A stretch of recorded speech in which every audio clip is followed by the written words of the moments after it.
Selamat malam, saudara dan sahabat sekalian yang saya kasihi di dalam Tuhan Yesus Kristus. Malam ini kita akan merenungkan firman Tuhan. Temanya pandangan firman Tuhan atas minuman keras. Bagaimana firman Tuhan melihat atau menanggapi minuman keras, ya, minuman keras. Jadi minuman keras bisa kita jumpai di pesta, ya, pada malam hari seringkali anak-anak muda di nongkrong, dan seringkali juga di situ ada minuman keras. Di beberapa tempat yang mayoritas beragama Kristen, justru di tempat-tempat itu minuman keras begitu terkenal. Ya, kalau di NTT ini ada, khusus di Kupang ini Sopi, namanya Sopi. Kemudian ada Moke, di Manado sana ada Cap Tikus, ya, di Kalimantan itu Tuak, ya. Ini minuman keras. Kemudian kita ada juga Laru, ya. Nah, bagaimana Alkitab atau firman Tuhan melihat mengenai minuman keras, ya, minuman keras? Bagaimana tanggapan firman Tuhan atas minuman keras? Nah, seringkali ada yang beralasan bahwa Alkitab justru memberitahu bahwa boleh minum minuman keras. Nah, ini alasan klasik untuk membela diri, ya, dari beberapa orang yang sudah terlibat dengan minuman keras.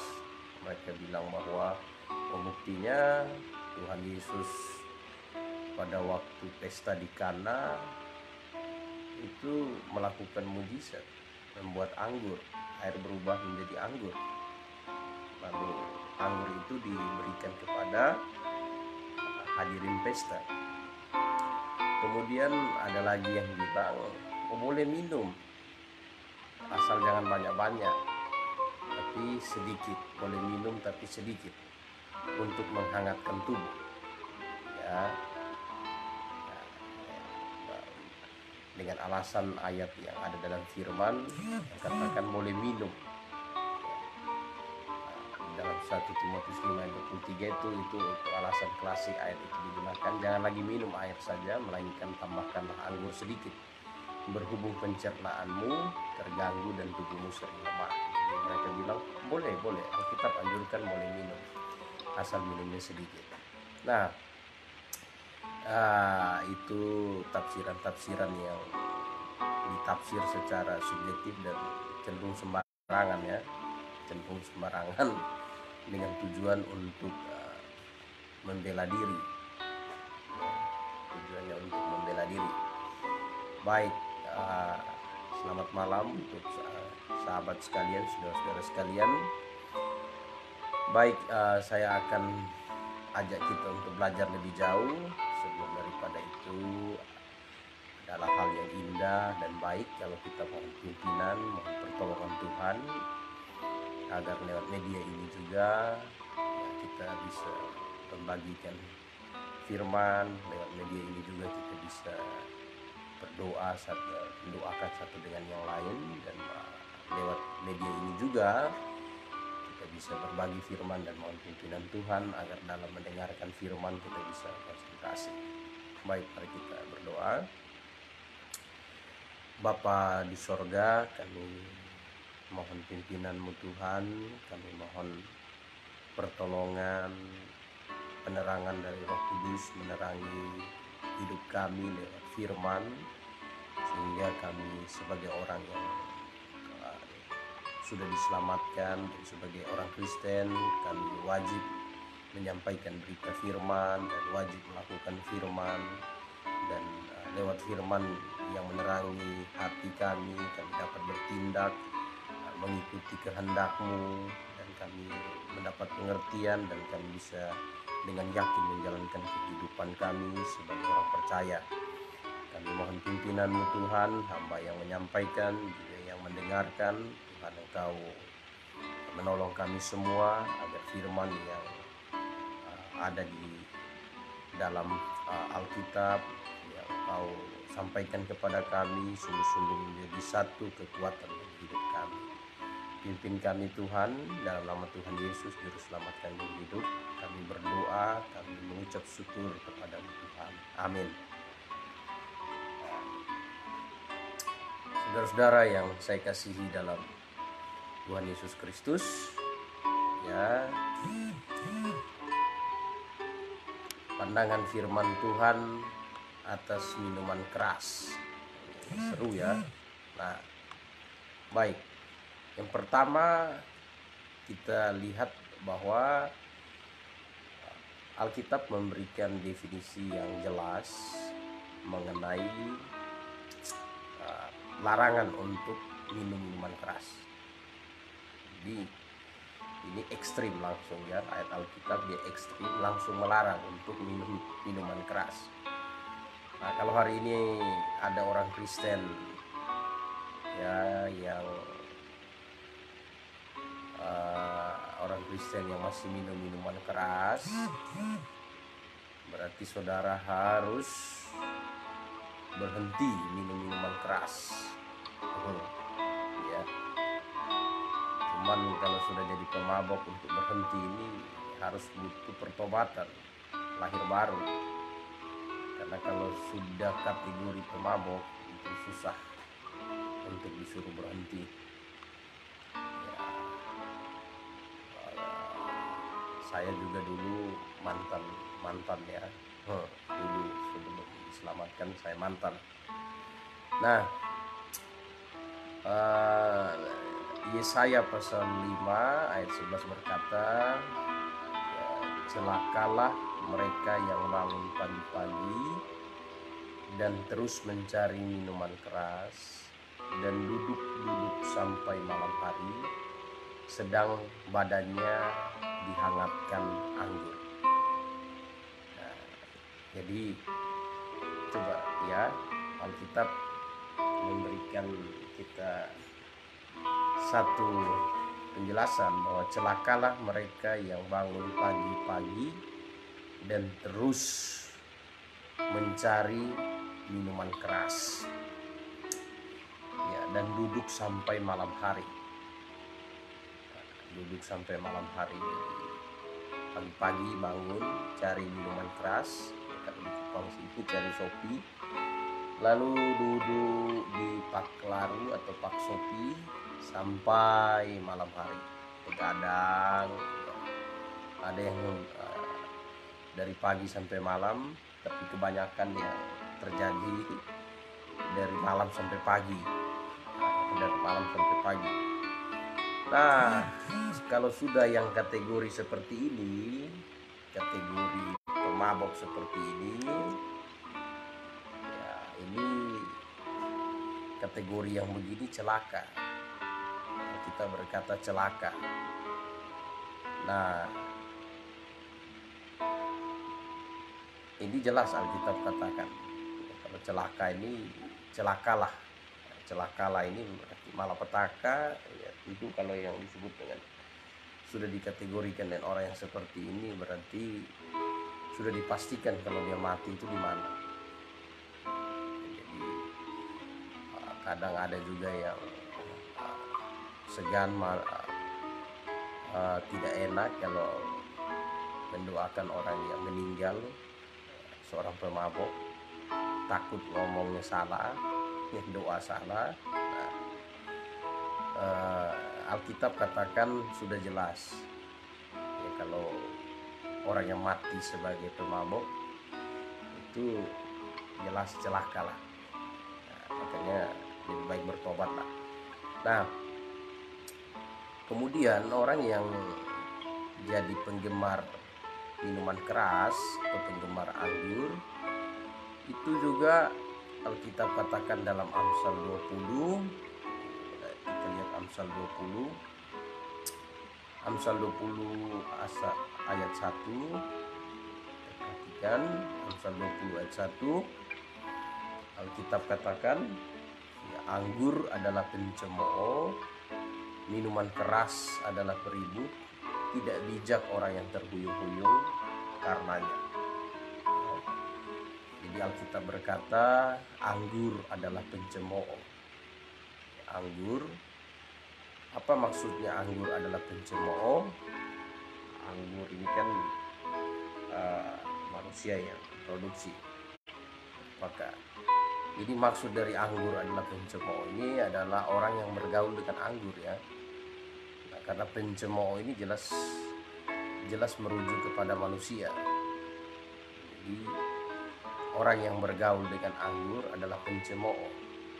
Nah, jadi benar ini ya, kalau orang sudah bergaul dengan anggur, wah, cemooh kiri kanan terjadi. Kata-kata yang tidak pantas keluar dari mulut, baik itu kata-kata yang menyerang diri sendiri ya. Kadang orang mabuk bisa bilang dirinya, kita ini memang bodoh, saya ini bodoh, saya ini macam-macam, menyerang orang lain ya, menyerang diri, menyerang orang lain. Minuman keras adalah peribut. Saya di NTT ini banyak menyaksikan orang-orang yang di pesta-pesta. Kalau awal-awalnya pesta itu berjalan baik, tapi kalau sudah mulai ada yang sudah tap atau sudah satu sloki setengah gelas, ini sudah bahaya ya. Kalau 1-2 orang sudah mulai begini, maka tidak lama lagi pasti akan terjadi ribut ya. Minuman keras adalah ribut. Kalau anggur adalah pencemooh, ya tahap anggur ini yang mungkin masih duduk-duduk nikmati di lapo, duduk-duduk kumpul sambil kongko-kongko, setengah gelasnya itu jalan ya, dijalankan ya. Minuman keras adalah peribut. Nah, ini kalau sudah sampai tahap yang parah punya, ini ribut, pasti ribut. Dengan siapa saja ribut, dengan kawan ribut, dengan istri atau saudara atau anak ribut ya, ini ribut. Tidaklah bijak orang yang terhuyung-huyung karenanya. Jadi orang mabok yang jalannya tersempoyongan, kata-kata hikmat apa yang bisa kita dapatkan dan teladan apa yang bisa kita dapatkan. Sekalipun dia orang tua ya, dia tidak bisa memberikan sesuatu hal yang baik, teladan yang baik untuk anak-anaknya. Kalau orang tua terhuyung-huyung karena minuman keras, kadang anaknya juga yang sudah mulai berpikir dewasa malu lihat. Maka banyak juga anak-anak yang kalau lihat orang tuanya sudah terhuyung-huyung, mereka bopong orang tuanya suruh pulang. Kita katakan tidaklah bijak orang yang terhuyung-huyung karenanya. Nah, ini ya. Jadi pertama tadi saya bilang celakalah. Celakalah untuk para pemabok. Ya, celakalah untuk para pemabok. Karena itu sudah kategori pemabok lagi saya. Pagi bangun cari minuman keras, lalu duduk, badannya dihangatkan oleh angin. Orang mabok ini kadang tidak peduli makan, tidak peduli minum lagi. Maksudnya minum air putih, minum. Fokusnya sudah di minuman. Nah, itu yang pertama. Yang kedua, jadi orang yang bergaul dengan anggur itu pasti pencemooh. Ya, pasti pencemooh. Ya, kalau sudah minum minuman keras adalah peribut. Ya, tidaklah bijak orang yang terhuyung karenanya. Ya, sudah pastilah orang yang mabok jalan terhuyung-huyung, istrinya lihatnya juga malu, anaknya lihatnya juga malu.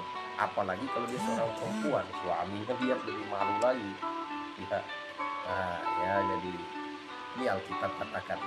Nah, kemudian Alkitab juga katakan dampak negatif ya orang yang kategori pemabok, itu kita bisa lihat di dalam Amsal 23. Coba kita lihat Amsal 23 ayat yang ke-22, 20 dan 21. Amsal 23 ayat 20 dan 21. Janganlah engkau ada di antara peminum anggur dan pelahap daging. Wah, ini mantap ini. Ya, kalau di NTT ini tolakan daging ini. Ya, jadi kalau ada minuman, ada Shopee, harus ada tolakannya. Nah, sambil minum, tolakannya. Nah, kadang ya RW, daging anjing, daging babi, ya, tolakannya. Kadang juga ya daging CI, sapi dan berbagai macam. Jadi ini, janganlah engkau ada di antara peminum anggur dan pelahap daging. Mengapa? Ya pertama gini, ya pergaulan yang buruk merusak kebiasaan yang baik. Saya dulu juga waktu remaja, ya waktu saya SMU dan 1 tahun sebelum sesudah tamat, sebelum terpanggil ditangkap Tuhan untuk jadi hamba Tuhan, istilah ditangkap ya, menyerahkan diri untuk melayani Tuhan. Saya juga seorang peminum ya, tapi bukan peminum yang kelas kakap lah, tapi ya peminum lah, intinya pemabok lah ya. Jadi awal mulanya itu dari pergaulan ya, terjerat dari pergaulan. Jadi bergaul dengan teman-teman ya, teman-teman juga tadinya coba-coba aja, hanya keren-kerenan saja, minum supaya mabok, sedikit mulut bau segala macam. Nah, tapi dari berteman dengan anggur ini banyak teman juga, jadi banyak pemabok yang terima kita juga. Akhirnya sudah ya, dari yang tadinya hanya coba-coba, akhirnya jadi suka, akhirnya jadi pemabok ya, jadi pemabok. Saya terakhir kali mabok itu di Kalimantan, itu saya duduk minum sampai ya, dari beberapa orang yang duduk tinggal saya dan salah satu orang. Kemudian sampai saya tidak bisa bangun lagi. Kalau bangun kepala terputar, lihat bumi ini ya, langit di atas ya, lihat langit di bawah, bumi di atas, tanahnya di atas, terputar seperti kita putar badan begitu. Jadi berupaya membangun tidak bisa. Pagi harinya keluar muntah, dan di dalam muntahnya itu saya muntah di samping tempat tidur, dan itu ada cacing yang keluar dari perut. Itu terakhir kali ya. Jadi memang saya bukan pemabok yang kelas ini, tapi saya pernah ada dalam keadaan begitu, dan itu diawali dengan pergaulan ya.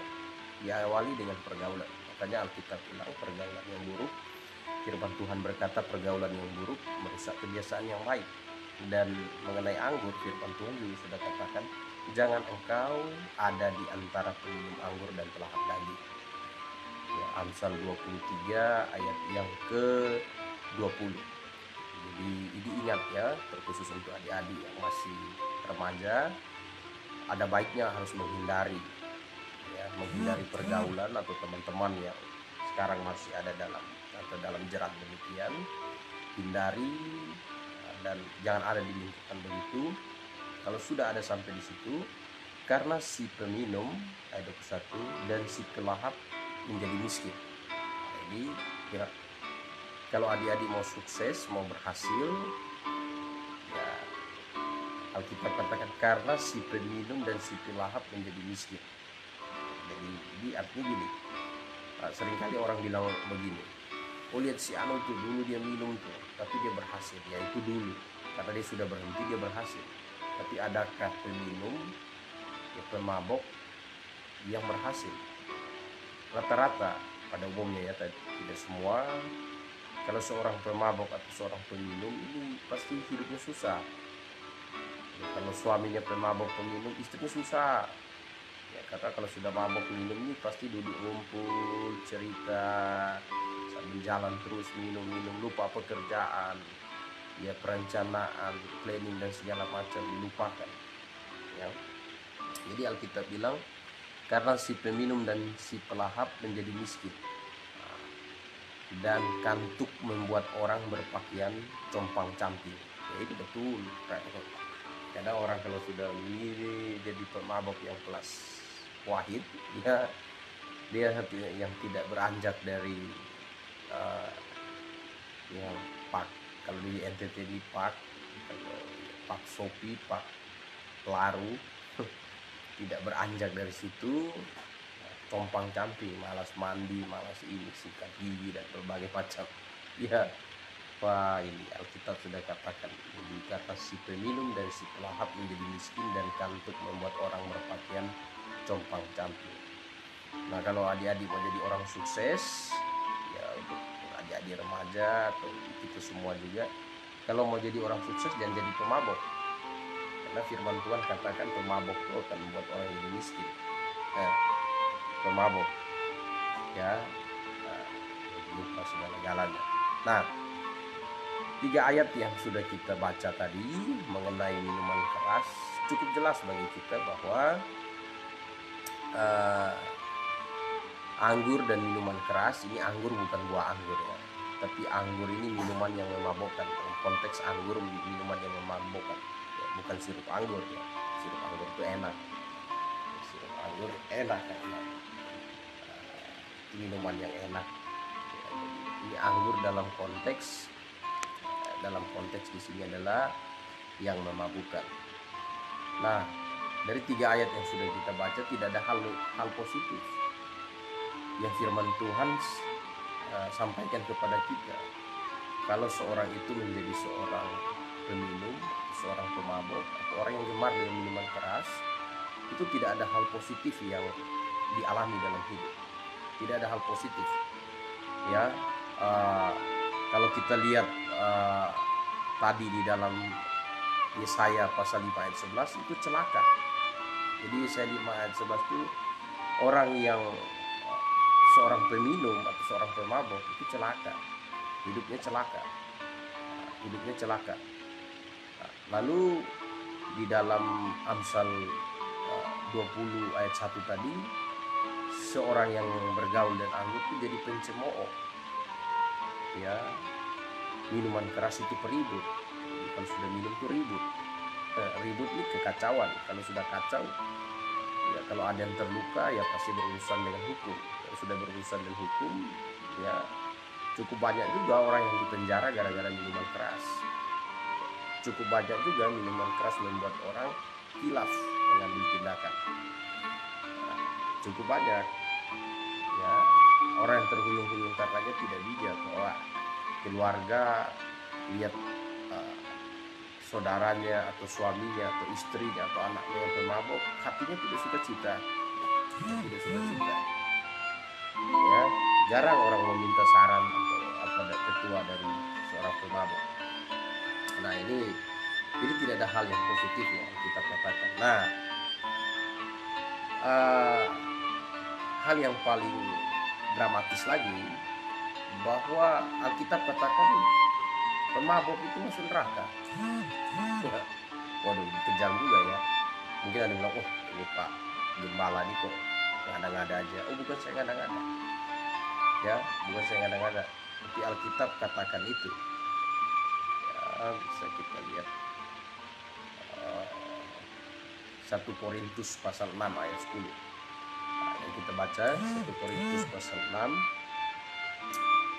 1 Korintus pasal 6 ayat 10 katakan pencuri, orang kikir, pencuri, orang kikir, kalau ya termasuk orang kikir juga, makanya anak-anak Tuhan yang sudah diselamatkan itu tidak kikir ya, pemabok, pemfitnah, dan penipu tidak akan mendapat bagian dalam kerajaan Allah. Tidak dapat bagian dalam kerajaan Allah berarti ini matinya di neraka. Jadi kita sebagai hamba Tuhan, saya tidak pernah berpura-pura dengan orang yang mati sebagai pemabuk. Saya katakan, oh dia ini orang baik, dia ini pasti masuk surga. Oh tidak, ini firman Tuhan yang katakan. Cukup jelas firman Tuhan katakan, pencuri,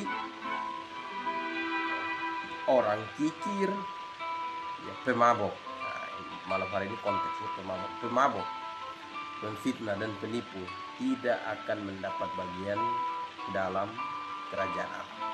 Jadi ini jelas. Ya, karena mabuk ini pasangan dengan pesta pora. Ya, Galatia juga katakan, coba kita lihat firman Tuhan di dalam kitab Galatia pasal yang kelima. Galatia pasal yang kelima. Kita bisa lihat Galatia pasal 5 ayat yang ke 19 sampai 21. Perbuatan daging telah nyata, yaitu percabulan, kecemaran, hawa nafsu, penyembahan berhala, sihir, perseteruan, perselisihan, iri hati, amarah, kepentingan diri sendiri, percideraan, roh pemecah, kedengkian, kemabukan. Nah, ini ya, kemabukan, pesta pora. Nah, sesudah mabuk pesta pora. Makanya kalau pesta boleh, pora tidak boleh. Maksudnya bagaimana? Ya kalau pesta, ya pesta gembira, bersukacita, ada syukuran, selamatan, ya makan-makan bersama, ramah-tamah. Ya. Tapi yang merusak ini kalau sudah pora. Ya, pora itu kalau sudah mulai ada satu sloki, satu botol, baru ditambah lagi dengan ya lagu musik-musik yang membawa orang untuk sampai ya kata dalam istilahnya itu fly, kayak terbang.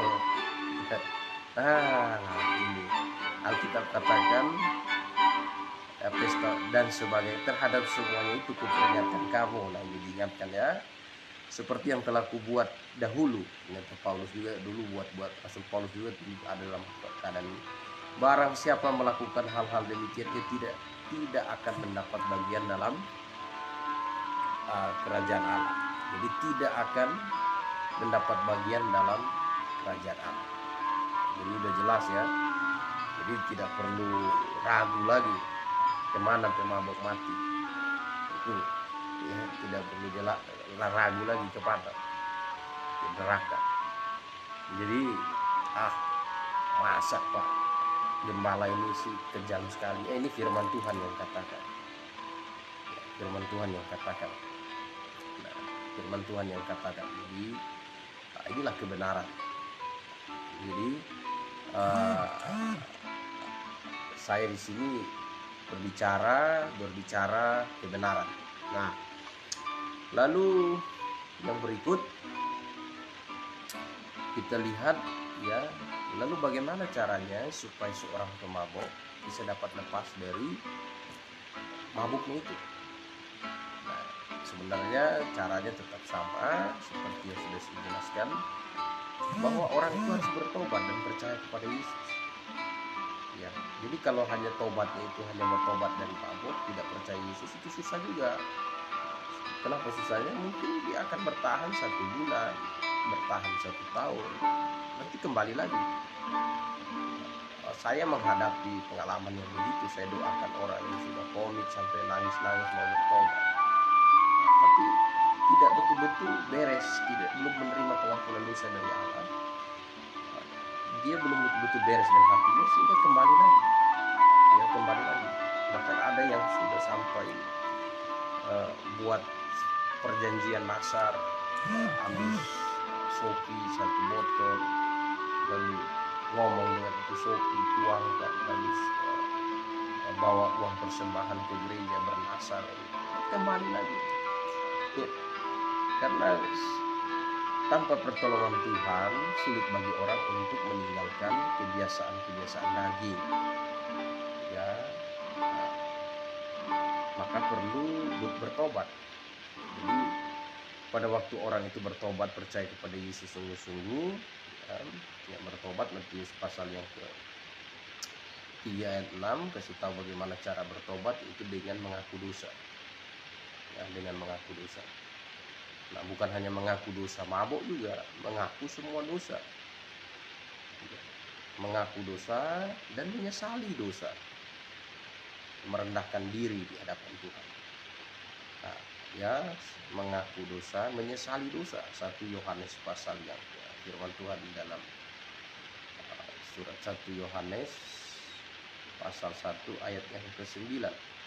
Jika kita mengaku dosa kita, jadi kalau kita mengaku dosa kita, maka ia adalah setia dan adil, sehingga ia akan mengampuni segala dosa kita dan menyucikan kita dari segala kejahatan.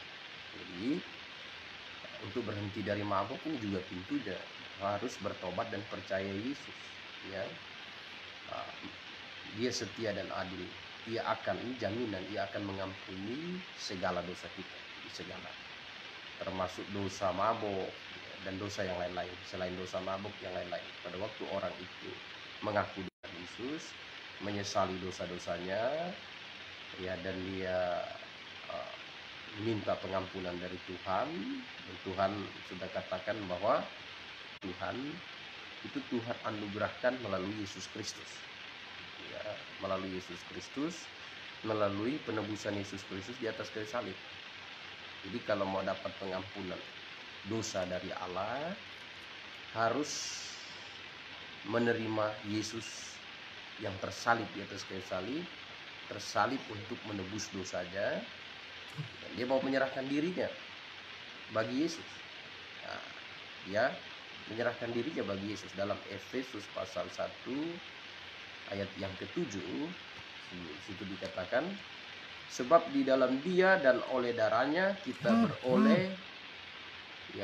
beroleh penebusan, yaitu pengampunan dosa menurut kekayaan kasih karunia-Nya. Jadi sebab di dalam Dia dan oleh darahnya kita beroleh penebusan, yaitu pengampunan dosa menurut kekayaan kasih karunia-Nya. Jadi pengampunan dosa, ya, beroleh penebusan, yaitu pengampunan dosa. Jadi orang yang bertobat, ya, mengaku dosa, menyesali dosa, dan harus, ya, minta ampun dosa. Bagaimana dosanya bisa diampuni? Dosa bisa diampuni hanya dengan cara percaya pada penebusan Yesus. Percaya bahwa Yesus yang tersalib di atas kayu salib, tersalib untuk menanggung dosanya. Ya, tersalib untuk menanggung dosanya, bukan menanggung dosa siapa-siapa, menanggung dosanya. Dia percaya bahwa Yesus menanggung dosanya, dan dia percaya bahwa Yesus yang sudah tersalib, mati di atas kayu salib, bangkit untuk memberikan hidup bagi. Nah, kalau dia betul-betul percaya sungguh-sungguh, mengaku dosa, menyesali dosa, percaya kepada Yesus sebagai juru selamat, sebagai penebusnya, kalau betul-betul itu dia beres di hadapan Allah, maka dia akan mendapat meterai Roh Kudus. Ya, akan mendapat meterai Roh Kudus. Efesus 1 juga ayat yang ke-13, dia akan mendapat meterai Roh Kudus. Di dalam Dia kamu juga, karena kamu telah mendengar firman kebenaran, yaitu Injil keselamatanmu, di dalam Dia kamu juga ketika kamu percaya dimeteraikan dengan Roh Kudus yang dijanjikannya itu. Jadi Roh Kudus, apa tugas Roh Kudus dalam diri orang yang sudah betul-betul diampuni dosanya dan dapat anugerah Allah? Sekali lagi, keselamatan itu mutlak anugerah Allah. Jadi Allah berikan anugerah terhadap orang-orang yang memang patut menerimanya. Yang patut menerimanya itu yang betul-betul mengaku dosa sungguh-sungguh, menyesali dosa, dan betul-betul dia percaya Yesus Kristus sebagai juru selamat dan penebus dosanya, dan betul-betul dia menyerahkan diri dan mau menerima Yesus sebagai Tuhan dan juru selamat dalam hidupnya. Yang betul-betul demikian, dia dianugerahkan keselamatan. Ya, jadi bukan saya yang memastikan diri saya selamat, tapi Tuhan ya, yang memastikan saya selamat. Bagaimana caranya dia pastikan saya selamat? Ya pastikan dengan cara memberikan Roh Kudus dalam hidup saya. Nah, lalu bagaimana caranya supaya saya pasti selamat? Ya saya harus tadi mengaku dosa, menyesali dosa, dan percaya pada Yesus Kristus sebagai juru selamat dan penebus saya. Ya, percaya bahwa Yesus menebus dosa saya dan saya mau ya menyerahkan diri dan mau ya menerima Yesus sebagai Tuhan dan juru selamat dalam hidup saya. Nah, kalau betul-betul kita begitu, maka di dalam Titus katakan kepada kita bahwa Titus pasal 3 ayat 5, firman Tuhan berkata, pada waktu itu dia telah menyelamatkan kita, bukan karena perbuatan baik yang kita lakukan. Jadi bukan karena perbuatan, tetapi karena rahmat-Nya. Jadi kalau mau selamat itu jangan berpikir dengan berbuat baik saudara akan selamat. Ya, yang Tuhan butuhkan bukan perbuatan baik saudara, tapi yang Tuhan butuhkan di sini adalah bagaimana saudara mengaku dosa, menyesali dosa, dan saudara menerima Yesus sebagai juru selamat dan penebus saudara. Nah, itu yang dilihat. Jadi kalau saudara betul-betul melakukan mengambil tindakan yang demikian dengan cara yang sungguh-sungguh, maka Tuhan lihat saudara, oh berarti ini betul, dia pastikan dapat pengampunan dosa, dapat rahmat Tuhan, itu pengampunan dosa, dan diberikan Roh Kudus. Nah, tugas Roh Kudus yang ada dalam diri orang percaya yaitu mengubah keinginan atau kehidupan orang tersebut. Ya, kalau dulu dia gemar minum sopi, maka kalau sudah ada Roh Kudus dalam dirinya, keinginan untuk minum itu tidak ada lagi. Ya, karena Alkitab katakan, firman Tuhan katakan dalam Filipi pasal 2 ayat yang ke-13, karena Allah lah yang mengerjakan di dalam kamu baik kemauan maupun pekerjaan menurut kerelaannya. Jadi dia punya kemauan itu diubah. Siapa yang mengubah? Yaitu kerja Roh Kudus di dalam hatinya.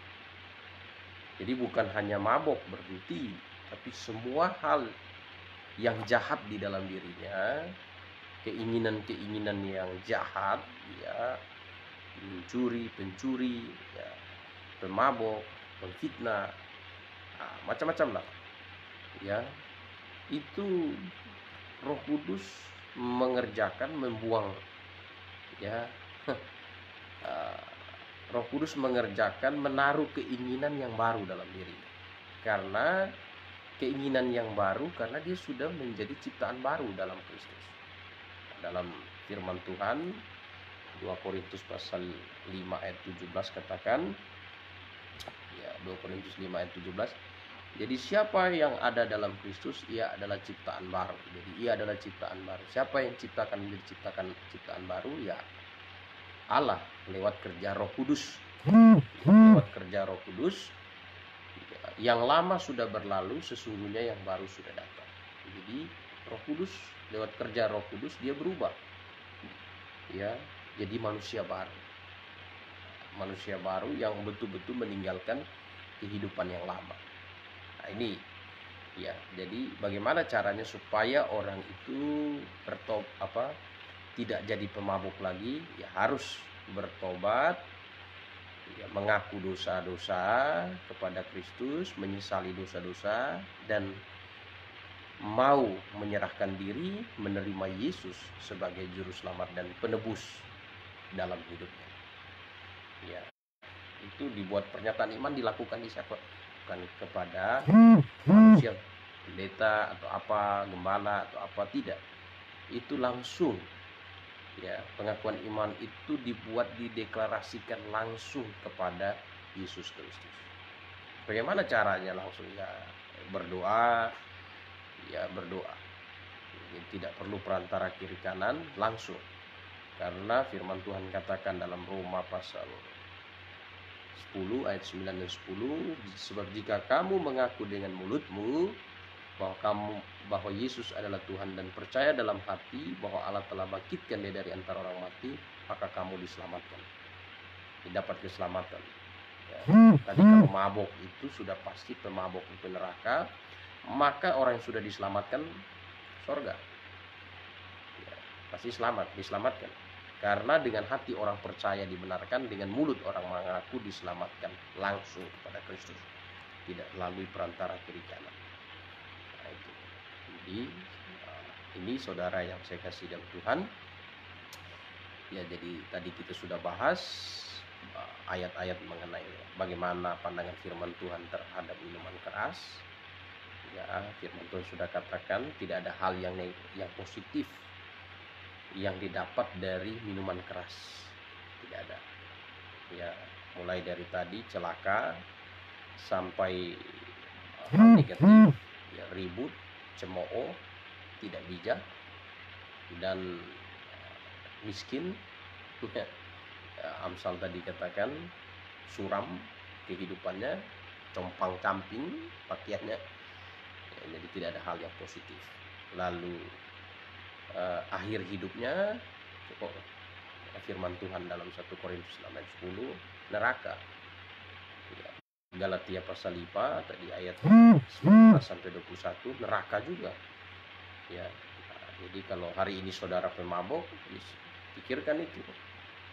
Pikirkan. Jadi jangan berpikir saya ada ketemu orang yang bilang begini, beta ini mabok, tapi beta ini buat baik. Biar mabok tapi hati ini baik.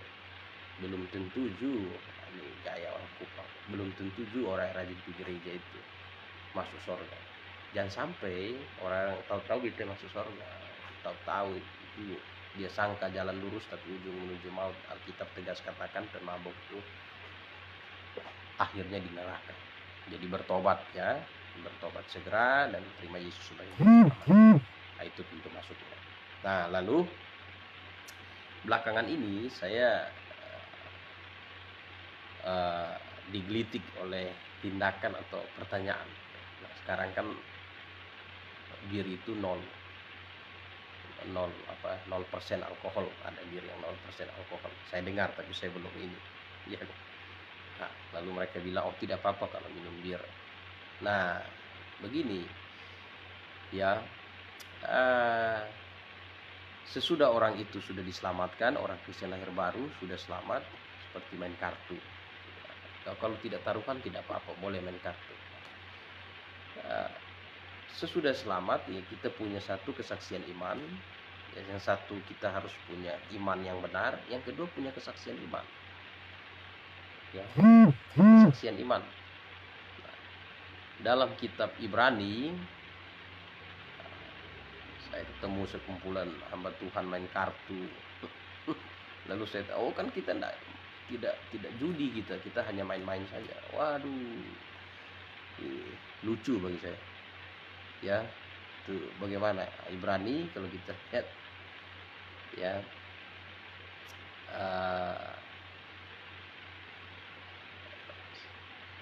ya,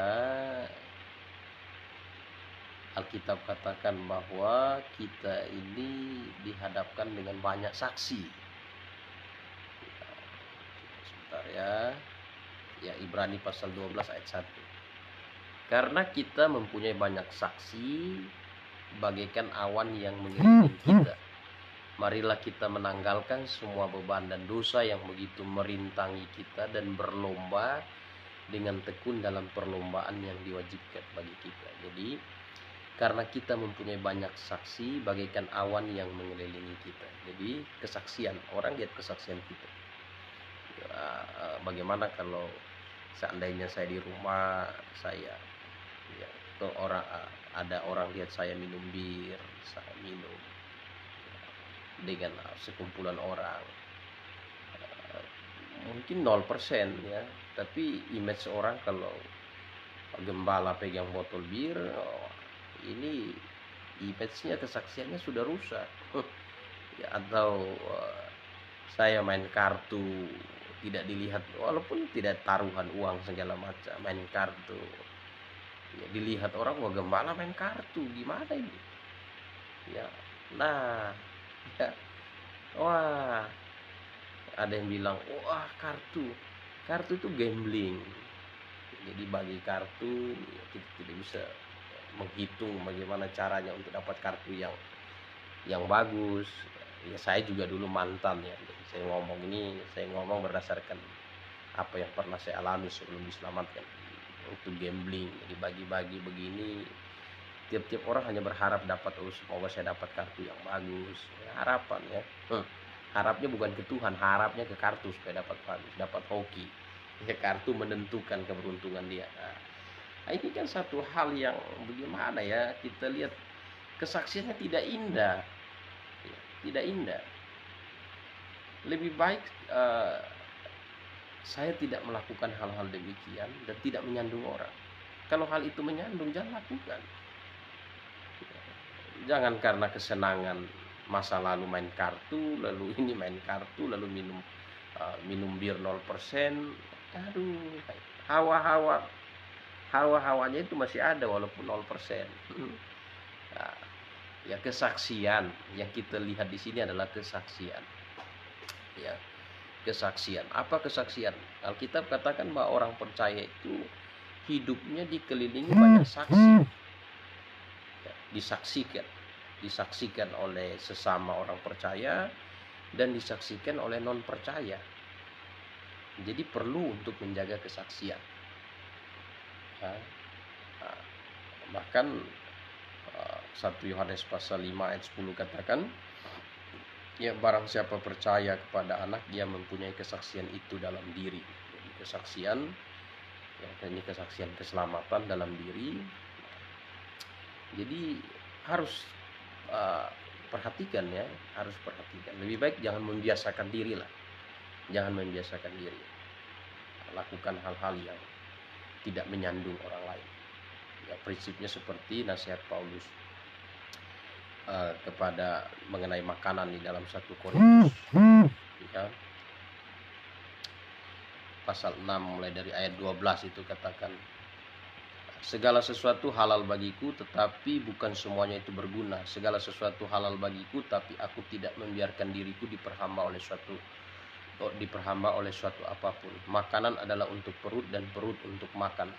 Tetapi kedua-duanya akan dibinasakan Allah. Tapi tubuh bukan untuk percabulan, melainkan untuk Tuhan. Jadi ini mengenai makanan ya, Paulus bicara mengenai makanan, nanti bisa baca seterusnya. Kalau hal itu menyandung, jangan. Di Roma juga katakan, kalau karena makanan itu menyandung, jangan. Lebih baik jangan. Sama seperti itu. Ya tentu kalau gembala main kartu, aduh, ya kesaksiannya apa? Itu pasti menyandung. Ya, gembala minum bir atau penginjil minum bir, main kartu, aduh, kesaksiannya bagaimana? Nah, itu ya. Ini pertanyaan yang menggelitik. Jadi sebaik mungkin sebagai orang percaya kita menjaga kesaksian dan kita berupaya supaya apa yang kita lakukan tidak menyandung orang lain datang kepada Tuhan dan menyandung orang lain melemahkan iman orang lain. Ya itu. Ya, jadi inilah kebenaran firman Tuhan. Firman Tuhan mengingatkan kepada kita, memberikan kita satu jalan hidup yang baik dan menolong kita. Manusia terbatas kemampuannya, tapi ada Allah yang selalu menolong manusia. Maka seorang pemabuk bisa lepas dari mabuk, Tuhan akan menolong dia. Kalau mau ditolong, orang yang mau ditolong ialah harus bertobat, mengaku dosanya kepada Tuhan Yesus, menyesali dosanya, dan mau menyerahkan dirinya dan menerima Tuhan Yesus sebagai juru selamat dan penebusnya secara pribadi. Nah, kalau dia sudah sungguh-sungguh beres ya, percaya kepada Tuhan sungguh-sungguh, maka Tuhan akan menolong dia. Roh Kudus tinggal dalam hati, Roh Kudus menolong dia untuk mengubah keinginan dia. Ya, mengubah keinginan dia. Jadi dari pemabuk tidak lagi suka mabuk, dari seorang ya nanti perokok dan segala macam kebiasaan-kebiasaan daging, Roh Kudus menolong untuk meninggalkan itu semua. membangun satu keinginan yang baru yang diciptakan di dalam Kristus Yesus. Nah, ini oke, menarik sekali tentang hal ini. Baik, kita bersyukur dengan firman Tuhan. Inilah renungan malam kita. Harapan saya dan doa saya kepada saudara, sudah saudara mendengarkan ini, saudara yang belum mengambil sikap untuk bertobat dan percaya pada Yesus, saya tantang saudara untuk mengambil sikap. Saudara yang punya pergumulan dengan kehidupan daging, satu cara pintunya yaitu dengan bertobat dan percaya Yesus. Ya, untuk para pemabuk yang punya kerinduan supaya betul-betul lepas dari ikatan itu, mari saudara bertobat dan terima Yesus sebagai Tuhan dan Juru Selamat. Baik, terima kasih. Kita tutup di dalam doa. Bapa di sorga, kami mengucap syukur atas firman-Mu Tuhan, sehingga lewat firman-Mu kami terus dituntun, firman-Mu menerangi kehidupan kami, jalan hidup kami, sehingga kami hidup di dalam terang-Mu Tuhan. Terima kasih Tuhan, hamba sudah menyampaikan kebenaran lewat firman-Mu mengenai bagaimana firman melihat minuman keras. Biarlah saudara-saudara yang malam hari ini mendengar, sungguh mereka bisa ditolong, mereka yang terikat dengan minuman keras dan ingin bertobat menerima Engkau sebagai Tuhan dan Juru Selamat. Roh Kudus menolong sehingga sungguh-sungguh mereka menerima pengampunan dosa, dan sungguh Roh Kudus mengubah hidup mereka, mengerjakan keinginan mereka sehingga lepas dari semua perbuatan daging. Pimpin kami Tuhan. Terima kasih Tuhan atas apa yang sudah Engkau nyatakan dalam hidup kami. Bersyukur juga lewat media ini kami bisa berbagi firman. Terima kasih, kami mohon penyertaan-Mu Tuhan, pimpinan-Mu dalam hidup kami. Dalam nama Tuhan Yesus, Juru Selamat kami yang hidup, kami berdoa, bersyukur pada-Mu Tuhan. Haleluya, amin.